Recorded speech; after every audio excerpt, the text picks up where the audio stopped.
We got problems. We sprung a leak yesterday and we have searched high and low. I can't tell you, I've been to several places 2 or 3 times looking for the leak. Unfortunately, there's no shortcut, so yeah, we're trying to break down that fluid or that swelling at the moment with this massage gun, which is not my friend. 'Cause this way is my home.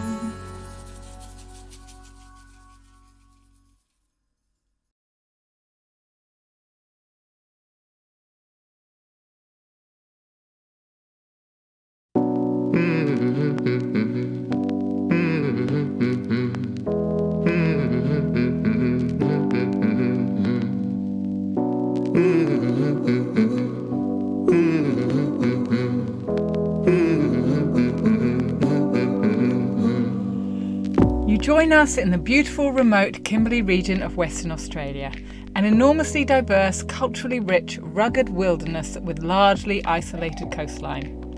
Although there are occasional places to refuel with petrol and diesel, in all other respects you're on your own. Self-sufficiency is the order of the day because there are no handy shops for the next 1,200 kilometres. Some of the largest tidal ranges in the world are found in the Kimberley. These cause swift and sometimes dangerous currents, but there's no cellular coverage to call for help should you get into trouble. And did I mention the crocodiles, which are plentiful? It's a hostile territory and you need to respect your surroundings. Not the kind of place you would normally expect to find somebody kayaking, because they'd be serving themselves up as a tasty catch for the crocs. But that's exactly what we're up to, supporting Bonnie Hancock's Shore and Partners Paddle of Oz through this treacherous area as she attempts a world record-beating circumnavigation of Australia. With the effort she's putting in, coupled with the hot and humid conditions, staying hydrated is vital. So it's not the best time to discover that we have a leak somewhere in our freshwater system that could potentially derail the whole shebang. So one thing about the Kimberley is you're really on your own when you're out here. You have to take all your provisions, you need to be making your own water. There are a couple of places where you can get fuel, but there really are no shops. No internet. No internet. Oh God, it's just terrible. And there's no internet. And no internet. There's also no internet. Sounds bad, doesn't it? What's been happening to us, every 10 to 15 minutes our fresh water pump has been going off. We have a reservoir, so it fills up, it pressurizes, and then you use water, and when it gets to a certain point, it repressurizes that. Now, it doesn't tend to go off every 10 to 15 minutes. It only goes off when people have used water. Or when there's no internet. We sprung a leak yesterday and we have searched high and low. I can't tell you, I've been to several places 2 or 3 times looking for the leak, thinking I must have missed it. But I've done every avenue. Rachel's looked everywhere as well. We just could not find it. So we actually resolved to turning it off and turning it on when we needed it. Turn it off again. The water pump, yeah. The water pump. Anyway, I was just down here in the engine room making water because we were concerned how much water we may be losing. And I just saw a little going inside from outside the hull. Going, hang on. Well, actually what's going in and outside the hull is the deck wash pump. And it turned out to be at the handle of the deck wash, and right at the connection. It's just sprung several little fine leaks, and what I think was happening is it was hitting the internal holding cup and then dribbling down the side of the boat and disappearing. Yeah, which is around why the corner. our bilges were nice and dry. Yeah, the bilge is nice and dry. Yeah. That's right. We were patting ourselves on the back going, well, it can't be a leak then because the bilges would be wet. All water Just would end shows up in the you. bilge somewhere. But no, Just shows you. it just shows you. So we lost a lot of water over the last 24 hours. Yeah. The other problem is now that I've discovered is we've got a 2-way valve, a 3-way valve, and this valve, you can close it off and you can feed it go one way to the deck wash, close it off and it'll go the other way to the, but actually that doesn't work, it just feeds off to both of them. So I either have to pull this apart and try and fix this, or I block this off, deck wash off somehow, or I take this off here because I still want to use this. Or I take this off apart here and attach it to the end of the hose, which is here. I think we'll try with that option first. It's worth noting that although this valve reads toilet diverting, it's never been used in that capacity. is a handy New Zealand design system that works perfectly in all fluid diverting situations, in this case just for freshwater. Rob got to work solving the problem, bypassing the leak, but unfortunately rendering the deck wash shower a thing of the past until we reached Darwin. If only everything could be fixed so easily. Still, now we can focus on what we're here to do, getting Bonnie from A to B. We're only doing Broome to Darwin. Bonnie's already done 7,000 kilometres. She left the Gold Coast in December last year. She went under the Bight, up the west coast, which is where we've met her.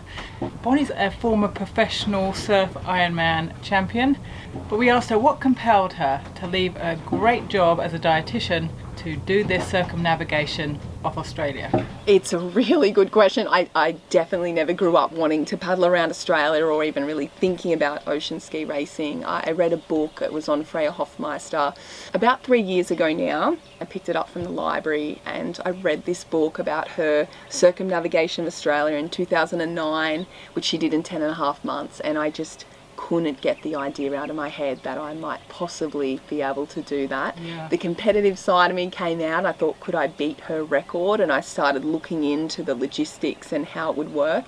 For 6 months I tossed it up and told myself it was going to be too hard, too expensive. I had some good dietitian jobs going, but I couldn't stop thinking about it. And so it was around that, in 2021, I sort of, at the start of the year decided I was going to go for it and started getting sponsorship together, and in December of 2021 I set out from the Gold Coast to do a big clockwise loop.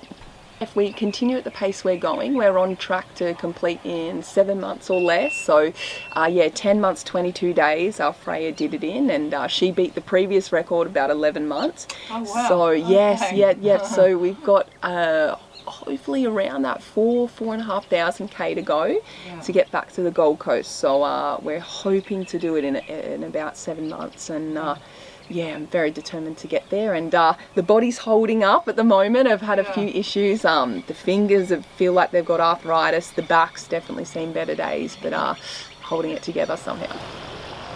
Bonnie, why has this happened? Why are your traps so inflamed? I know, it's crazy. So, oh my goodness, it's like, I know what the lesser of the two evils is, but basically my hands have been really inflamed, really from about a month ago or so, and I've been trying to manage it because my hands were so inflamed and painful from holding that position all day. They just build up fluid.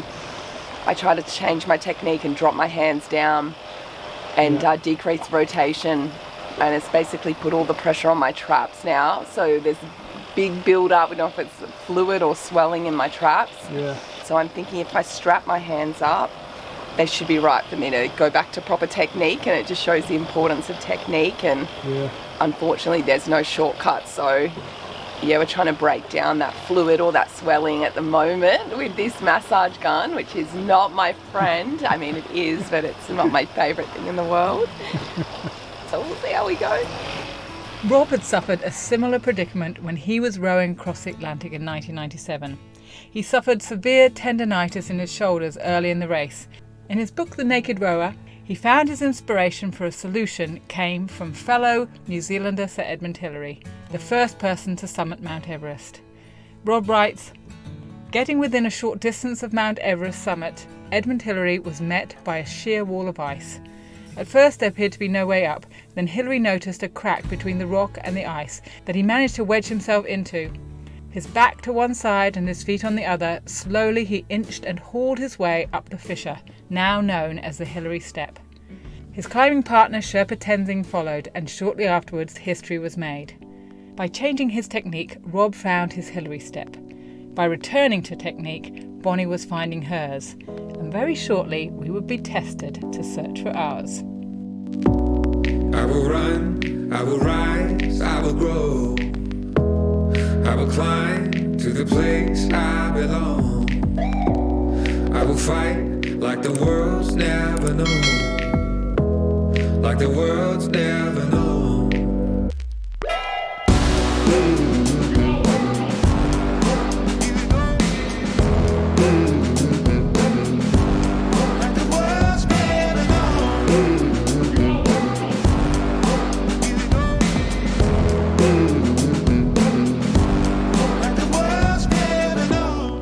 night fell, our problems started.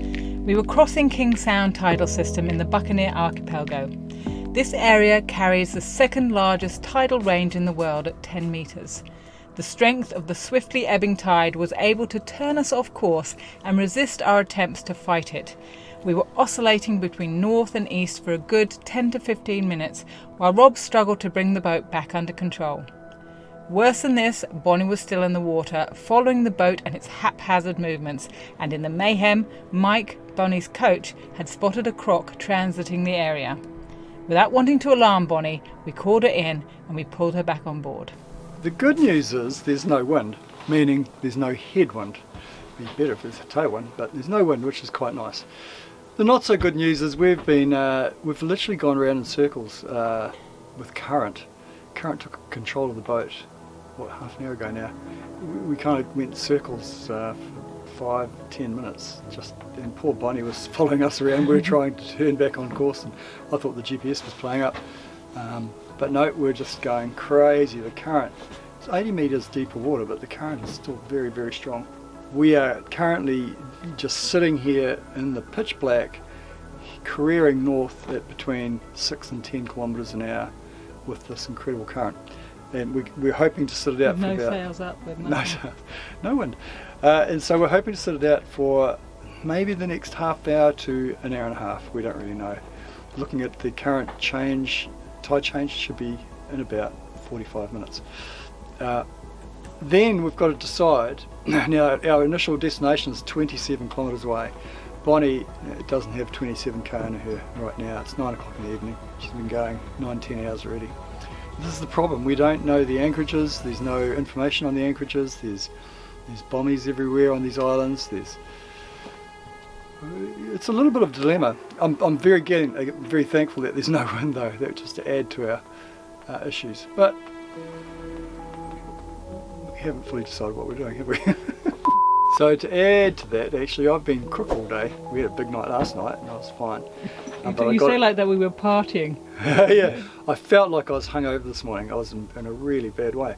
I got up in the early hours of the morning just to check on things and whatnot, and I felt like a cripple. My knees were aching, and I sort of hobbled out onto the deck, looked around, checked the ankles good, and went back to had to get up again. But anyway, I just felt really bad, and when we got up this morning, I was worse.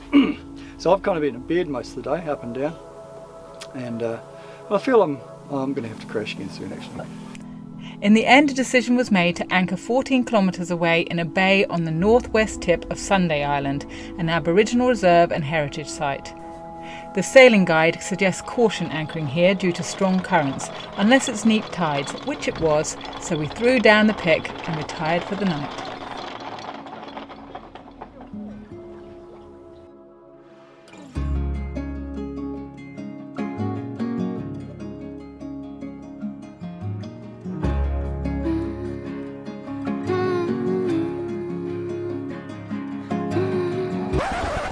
We got problems. What are our problems? Anchor's caught on a rock or a bommy. I'd say rock. And I've heard of sailors having to cut their anchor chain off, lose the whole anchor, chain, everything. So we're trying to unstuck it now. Is it still jammed, mate? Yeah. Release it. Yeah, so it's not good. Okay, well, shall we put a camera down and have a look? See if we can see anything? I mean, the thing is, no one wants to get in the water. Well, I'm tempted. That's what we would normally do. For some reason, it just doesn't feel like croc. There's certainly a lot of turtles, you'd think. There's turtles everywhere. I mean, they don't sit on the bottom, do they? Well, they do. Do they sit on the bottom for how long? They can stay under for an hour. Oh, really? I think so. I knew it was quite a long time, but like, are they scoping us out? Well, you wouldn't know, would you? Yeah, you don't know, do you? No. No, I guess you can't go on. All right.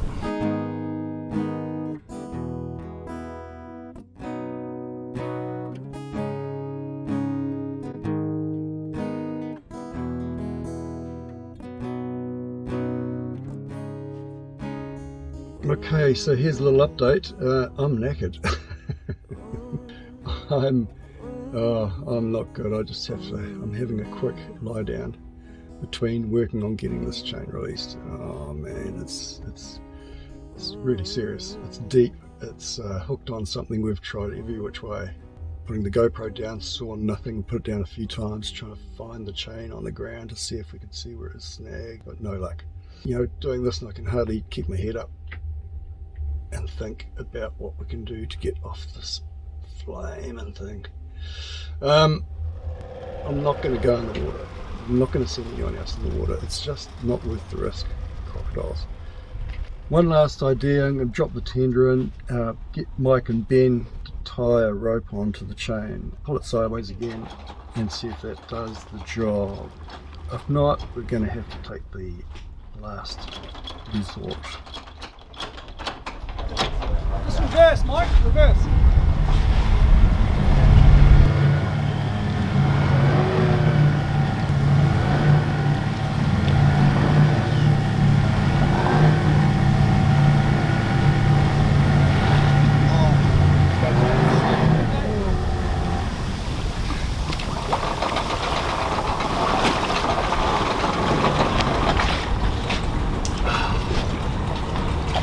I think we need to cut it.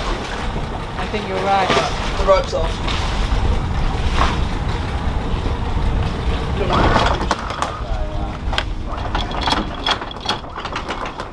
After several hours of trying to release the anchor from above the water and unwilling to dive the chain at the risk of meeting crocodiles, conscious of time ticking on Bonnie's world record attempt, we were left with our last resort, cutting ourselves free.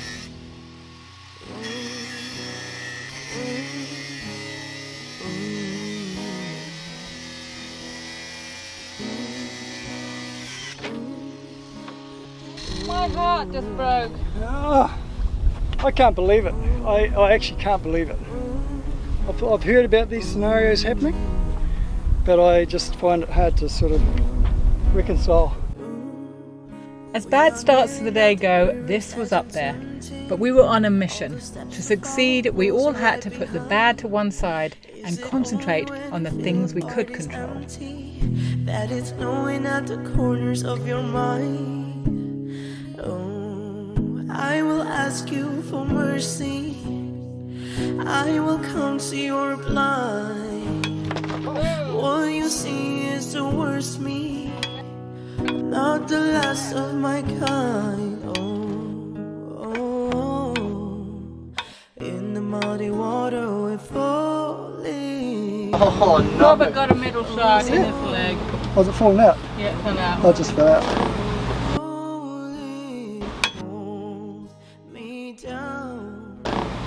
Well done, Robert. Is it? Or is it still in there? Nice rusty shard.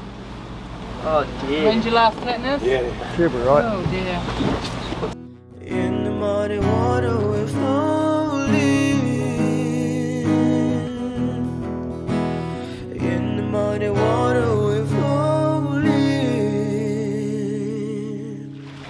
We've rigged up a jury rig. We've got actually less chain than I think. I think we've only got about 40 metres Yeah. of chain. So I've extended it 15 metres with a mooring line, which we've had to use 1, 2, 3, 4 T-shackles in the linkaging. Oh my god. Each one's a week point. Yeah. But it is what it is. Thank God it's neat tied. Yeah. The one thing in our favour. Yeah, that should be. What are you doing it live? Mike's attaching the chain. Yeah. How As tight as you can, mate. How's it, I mate? should have really got your credit. I wouldn't want to be down at this level all day long. I got a little bit of heebie-jeebies from just sitting in the dinghy. Unfortunately, I failed to catch the anchor being dropped, but here it is being pulled up. As a team, we found our Hillary step. Have you found yours?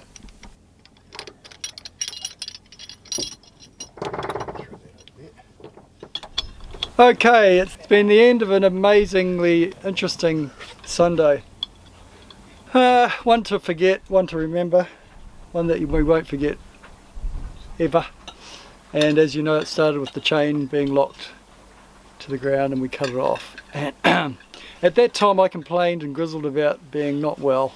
Meanwhile, this young lady here is like in a permanent self-inflicted torture chamber, and we're not hearing a bar of it. We wouldn't even know, but we kind of do know. There's a lot of serious pain going on in that lady's body.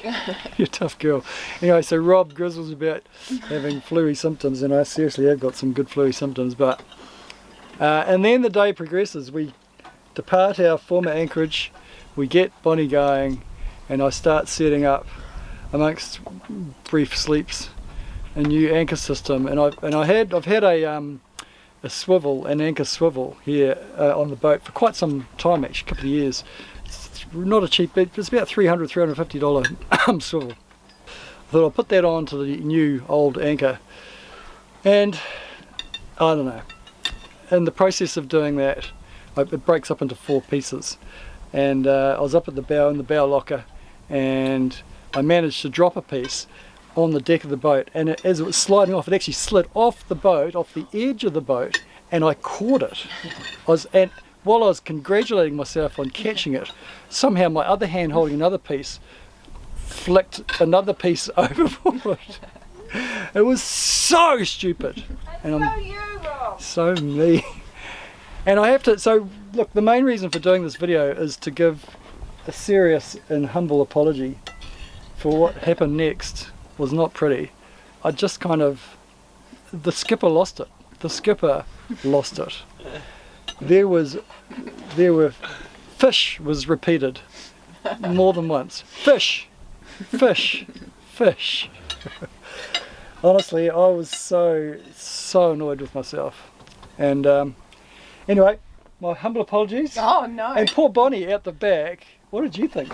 I just heard a yell at one stage, but only one. Yeah. So Oh, thankfully really? the engines were on, so I probably missed most of it. I had Oh. my music up pretty loud. Oh, okay. So you don't have to apologise to me too much. I didn't know. I was none the wiser.